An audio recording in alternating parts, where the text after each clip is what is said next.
नहमदुहु व नुसल्ली अला रसूलिहिल करीम अम्मा बाद फ़ाऊज़ु बिल्लाहि मिनश शैतानिर रजीम बिस्मिल्लाहिर रहमानिर रहीम व मन युअज़्ज़िम शआइरल्लाहि फ़इन्नहा मिन तक़वल क़ुलूब।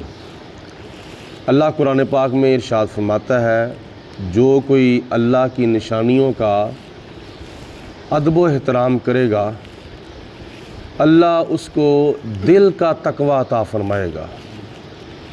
एक जिस्म का तकवा होता है, एक दिल का तकवा होता है।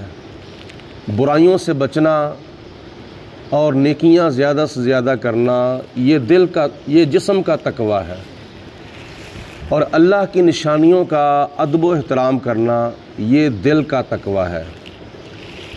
और अल्लाह ताला की निशानियों में से ये जो कुर्बानी के जानवर जो हैं ये भी अल्लाह की निशानियां हैं, और इन कुर्बानी के जानवरों का अदब व एहतराम ये है कि इनके ऊपर सवारी नहीं की जा सकती।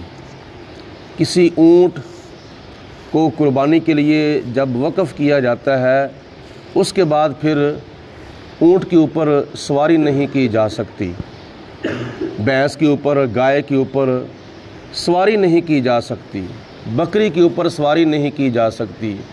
ये कुर्बानी के जानवरों का अदब है, एहतराम है कि कुर्बानी के जानवरों को मारा नहीं जाता, झिड़का नहीं जाता, बल्कि इनके साथ प्यार किया जाता है, इनके साथ मोहब्बत की जाती है। इन जानवरों की बल्कि ज़्यादा से ज़्यादा खिदमत की जाती है। ये कुर्बानी के जानवरों का अदब है, एहतराम है। और इनके बारे में हदीस पाक में आता है, हुज़ूर अलैहिस्सलातु वस्सलाम ने इरशाद फरमाया कि कुर्बानी के जो जानवर हैं अपने बालों के साथ और अपने खुरों के साथ और अपने सींगों के साथ कब्र से उठने के बाद पुलसरात का रास्ता तय करते वक्त ये साहिब कुर्बानी के पास आएंगे, और ये कुर्बानी के जानवर अपने ऊपर साहिब कुर्बानी को सवार करके पुलसरात का रास्ता तय कराएंगे।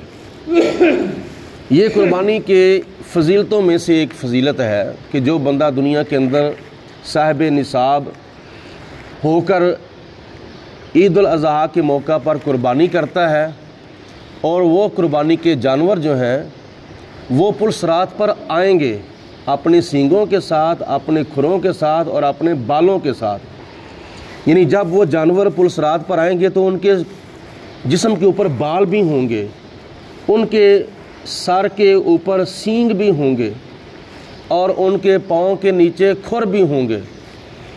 इन चीज़ों के साथ वो कुर्बानी के जानवर साहिब कुर्बानी के पास पुलसरात के वक्त आएंगे और अपने ऊपर सवार करेंगे, और कुर्बानी करने वाले अपने कुर्बानी वाले जानवरों के ऊपर सवार होकर पुलसरात का रास्ता तय करेंगे। ये बहुत बड़ी मुश्किल मंजिल होगी जो कुर्बानी के जानवर अपने ऊपर सवार उसको करके तय कराएंगे। ये इतनी बड़ी फजीलत है, इतना बड़ा सवाब है, और इतने मुश्किल वक्त में ये कुर्बानी के जानवर साहिब कुर्बानी के काम आएंगे। तो इससे बढ़कर और ज़्यादा फजीलत और अहमियत क्या हो सकती है कि ये कुर्बानी बंदा अल्लाह की राह में ईद उल अज़हा के मौका पर करता है तो हुकूकुल्लाह भी पूरे होते हैं और हुकूकुल इबाद भी पूरे होते हैं। यानी जब मिलजुल कर इसको जब ज़िबा किया जाता है तो बिस्मिल्लाह अल्लाहु अकबर पढ़ा जाता है, ये अल्लाह की इबादत है। और कुर्बानी का जानवर जब ज़िबा कर दिया जाता है तो उसके बाद जैसा कि कुर्बानी के मसाइल में से एक मसला है, इसके गोश्त के 3 हिस्से किए जाते हैं। एक हिस्सा अपने घर वालों के लिए रखा जाता है, एक हिस्सा रिश्तेदारों को तकसीम किया जाता है, और एक हिस्सा गुरबा और मसाकीन के अंदर तकसीम किया जाता है। तो अपने बीवी बच्चों को खिलाना और अपने रिश्तेदारों को खिलाना, गरीबों मस्कीनों को खिलाना, ये हुकूकुल इबाद है। और इन जानवरों की ताज़ीम करना प्यार करना, खिदमत करना, ये अल्लाह ताला की इबादत है। और फिर ज़िबा के वक्त बिस्मिल्लाह अल्लाहु अकबर पढ़ना, ये हकूकुल्लाह है। यानी ये एक ऐसा अमल है जिसके साथ हकूकुल्लाह भी पूरे होते हैं और हुकूकुल इबाद भी पूरे होते हैं। अल्लाह हम सब को ये कुर्बानी करके अल्लाह पाक की ज़ात बाबरकात हमें हुकूकुल्लाह पूरे करने की तौफ़ीक अता फ़रमाए और वो हुकूकुल इबाद भी पूरे करने की तौफ़ीक अता फ़रमाए। व आखिर दवाना अल्हम्दुलिल्लाहि रब्बिल आलमीन। सलातु वस्सलामु अलैका या सय्यदी या रसूलल्लाह व अला आलिका व सहाबिका या सय्यदी या हबीबल्लाह। अस्सलातु वस्सलामु अलैका या रहमतल लिल आलमीन व अला आलिका व सहाबिका या खातमन नबिय्यीन। अल्लाहुम्मा सल्लि अला सय्यिदिना व मौलाना मुहम्मदिन मादनिल जूदि वल करम व आलिहि व सहाबिहि व बारिक व सल्लिम। रब्बना आतिना फिद दुनिया हसनतम व फिल आखिरति हसनतम व किना अज़ाबन नार।